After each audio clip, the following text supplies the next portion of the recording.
നമ്മുടെ പ്രധാനമന്ത്രി നരേന്ദ്രമോദി നിരന്തരമായിട്ട് എല്ലാ വിഷയങ്ങളിലും ഒരു അമേരിക്കൻ മൂടുതാങ്ങിയായിട്ടാണ് ഇപ്പോൾ ജീവിച്ചുകൊണ്ടിരിക്കുന്നത്. അമേരിക്കയുടെ മൂടുതാങ്ങി ആയതുകൊണ്ട് തന്നെ ഇസ്രായേലിൻ്റെയും മൂടുതാങ്ങിയാണ്. ഈ രണ്ട് രാജ്യങ്ങളെയും നരേന്ദ്രമോദി രാജ്യ താൽപ്പര്യത്തിന് വിരുദ്ധമായി പിന്താങ്ങുന്നുണ്ടെങ്കിൽ, സപ്പോർട്ട് ചെയ്യുന്നുണ്ടെങ്കിൽ, അതിൻ്റെ പേരിൽ അനധികൃതമായി അമേരിക്കയിലുള്ള കുടിയേറ്റക്കാരെ കൈകളിലും കാലിലും ചങ്ങലക്കിട്ട് വിമാനത്തിൽ കയറ്റി കൊണ്ടുവരുന്നതിനെ അപലപിക്കാനോ പ്രതിഷേധിക്കാനോ പോലും കഴിയാത്ത വിധം ആ ഒരു പിന്താങ്ങൽ അങ്ങേയറ്റം എത്തിയിട്ടുണ്ടെങ്കിൽ എന്തോ ഒരു പന്തികേട് എവിടെയോ ഉണ്ട് എന്നാണല്ലോ അതിനർത്ഥം. ഇപ്പോൾ പുറത്തു വന്നുകൊണ്ടിരിക്കുന്ന വാർത്ത അമേരിക്കയും ഇസ്രായേലുമൊക്കെ പ്രധാനമന്ത്രി നരേന്ദ്രമോദിയെ ബ്ലാക്ക്മെയിൽ ചെയ്യുന്നു എന്നുള്ളതാണ്. ആ ബ്ലാക്ക്മെയിൽ കാരണം അവർക്കെതിരെയോ അല്ലെങ്കിൽ അവരോടോ എന്തെങ്കിലും ഒരു കാര്യം ഉച്ചത്തിൽ പറയാനോ അല്ലെങ്കിൽ അതങ്ങനെയല്ല ഇങ്ങനെയെന്ന് പറയാനോ സാധിക്കാത്ത വിധം മോഡിയുടെ വായ മൂടിക്കെട്ടിയിരിക്കുന്നു എന്ന് ആക്ഷേപിക്കുന്നത് മറ്റാരുമല്ല, RSSൻ്റെ സ്വന്തം വക്താവ്, RSSൻ്റെ ഏറ്റവും അടിയുറച്ച സഹയാത്രികൻ സുബ്രഹ്മണ്യ സ്വാമി അവർകളാണ്. രാഷ്ട്രീയ സ്വയം സേവക സംഘത്തിൻ്റെ ഏറ്റവും അടുത്ത സഹയാത്രികനും ഉറ്റ സുഹൃത്തും ആശയ സംവാദകനും അതിൻ്റെ ഡിപ്ലോമസി നിശ്ചയിക്കുന്ന വക്താവുമൊക്കെയായ സുബ്രഹ്മണ്യ സ്വാമിയാണ്. മോഡിയെ അമേരിക്ക ബ്ലാക്ക്മെയിൽ ചെയ്യുന്നു എന്ന് സുബ്രഹ്മണ്യ സ്വാമി ട്വീറ്റ് ചെയ്യുകയും എന്നാൽ അത് പെട്ടെന്ന് മായ്ച്ചു കളയുകയും ചെയ്ത ഒരു സംഭവം ഈയിടെ ഉണ്ടായി. യഥാർത്ഥത്തിൽ അങ്ങനെ ഒരു ട്വിറ്റർ വന്നിട്ടുണ്ടെങ്കിൽ അതിനെതിരെ BJPയുടെ സൈബർ പോരാളികൾ അരയും തലയും ഉറക്കി രംഗത്ത് വരേണ്ടതുണ്ടായിരുന്നു. അവരങ്ങനെ ചെയ്തില്ല. അവരങ്ങനെ ചെയ്യാത്തതിൽ നിന്ന് എവിടെയോ എന്തോ ചീഞ്ഞു നാറുന്നുണ്ട് എന്ന് വ്യക്തമാണ്. എന്താണ് സുബ്രഹ്മണ്യ സ്വാമി ചൂണ്ടിക്കാണിച്ച ഈ ഒരു ബ്ലാക്ക് മെയിലിൻ്റെ പിന്നാമ്പുറ കഥ?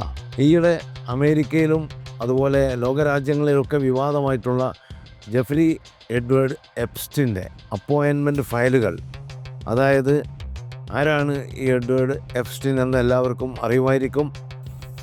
അമേരിക്കയിൽ നേരത്തെ ഒരു ഡൽട്ടൺ സ്കൂളിൻ്റെ ടീച്ചറായിട്ട് ജോലിക്ക് ചേരുകയും ആ ജോലിയിൽ നിന്ന് പുറത്താക്കപ്പെടുകയും പിന്നീട് ഒരു ബാങ്കറായിട്ട് ഫൈനാൻസറായിട്ട് പുറത്തു വരികയും അങ്ങനെ തുടർന്നുകൊണ്ടിരിക്കുകയും ചെയ്ത, എന്നാൽ അതോടൊപ്പം തന്നെ ചൈൽഡ് സെക്സ്, ചെറിയ പെൺകുട്ടികളെ സെക്സിന് വിധേയമാക്കി ബലാത്സംഗം ചെയ്തു എന്നൊക്കെ കേസുകൾ ചുമത്തപ്പെട്ടിട്ടുള്ള ജെഫ്രി എപ്സ്റ്റീൻ, ആ എപ്സ്റ്റീൻ ഈയിടെ കൊല്ലപ്പെട്ടു.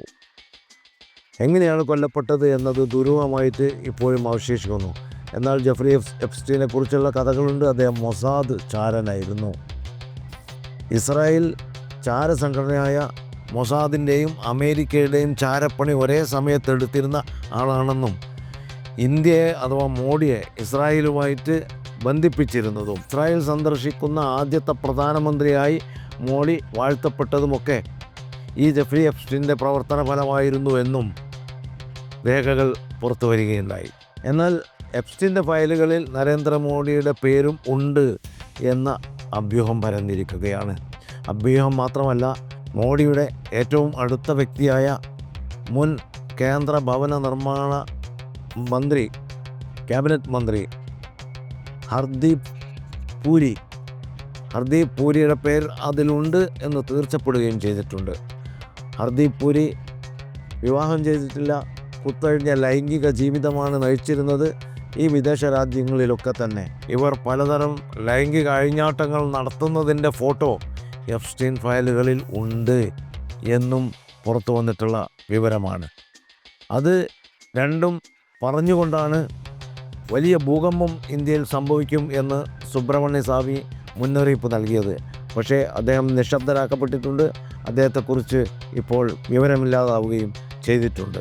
എന്നാൽ ഈ ട്രംപുമായും അതുപോലെ തന്നെ നരേന്ദ്രമോദിയുമായും ഒക്കെ അടുത്ത ബന്ധം പുലർത്തിയിരുന്ന മുൻ ഇസ്രായേൽ പ്രധാനമന്ത്രി യഹൂദി ബാരക്കും ഈ എപ്സ്റ്റീൻ ഫയലുകളിൽ ഫോട്ടോകളുണ്ട്. അദ്ദേഹത്തിനെ കുറിച്ചുള്ള കഥകളുമുണ്ട്. വിർജീനിയ കുബേര എന്ന് പറയുന്ന ഒരു യുവതിയുമായിട്ടായിരുന്നു യഹൂദി ബാരക്കിൻ്റെ ലൈംഗികമായിട്ടുള്ള പല ചിത്രങ്ങളും പുറത്തു വന്നത്. ആ സ്ത്രീയും അജ്ഞാത കാരണത്താൽ ദുരൂഹമായി കൊല്ലപ്പെടുകയുണ്ടായി. എന്നാൽ ഇങ്ങനെ ഒരു വലിയ ഭൂകമ്പമുണ്ടാക്കാൻ സാധ്യതയുള്ള സംഭവ വികാസങ്ങൾ ആഗോളതലത്തിൽ ചർച്ച ചെയ്യപ്പെടുമ്പോഴും ഇന്ത്യയിലെ മാധ്യമങ്ങൾ നിശബ്ദരാണ്. Social media കമാന്ന് ഉച്ചരിക്കുന്നില്ല. എവിടെയോ എന്തോ പന്തികേട് വാസനിക്കുന്നു. എല്ലാവരും ഒതുക്കപ്പെടുകയും മൗനം അവലംബിക്കുകയും ചെയ്യുന്നു എന്നത് നമ്മുടെ നാട്ടിലെ രാജ്യസ്നേഹികളായ എല്ലാവരെയും വേവലാതിപ്പെടുത്തേണ്ട ഒരു കാര്യമാണ്. ബ്ലാക്ക് മെയിൽ, നമ്മുടെ സ്വന്തം പ്രധാനമന്ത്രി ബ്ലാക്ക് മെയിൽ ചെയ്യപ്പെടുന്നു എന്നുള്ള വിവരം. അങ്ങനെ നമ്മുടെ പ്രധാനമന്ത്രി രാജ്യസുരക്ഷയെ ബാധിക്കും വിധം ബ്ലാക്ക് മെയിൽ ചെയ്യപ്പെടുന്നുണ്ടെങ്കിൽ അത് അങ്ങേയറ്റം ഗുരുതരമായ ഒരു പ്രശ്നമാണ്. ഇന്ത്യൻ പ്രധാനമന്ത്രി സുബ്രഹ്മണ്യ സ്വാമി ആരോപിച്ചതുപോലെ ബ്ലാക്ക് മെയിൽ ചെയ്യപ്പെടുന്നുണ്ടെങ്കിൽ തീർച്ചയായും അത് ഇന്ത്യയുടെ സുരക്ഷിതത്വത്തെ ബാധിക്കുന്ന, രാജ്യ സുരക്ഷയെ ബാധിക്കുന്ന അതിഗുരുതരമായ ഒരു പ്രശ്നമാണ് എന്നത് നാം വിസ്മരിച്ചുകൂടാ. കൂടുതൽ വാർത്തകൾക്കും വിശേഷങ്ങൾക്കും news tag live TV subscribe ചെയ്യുക.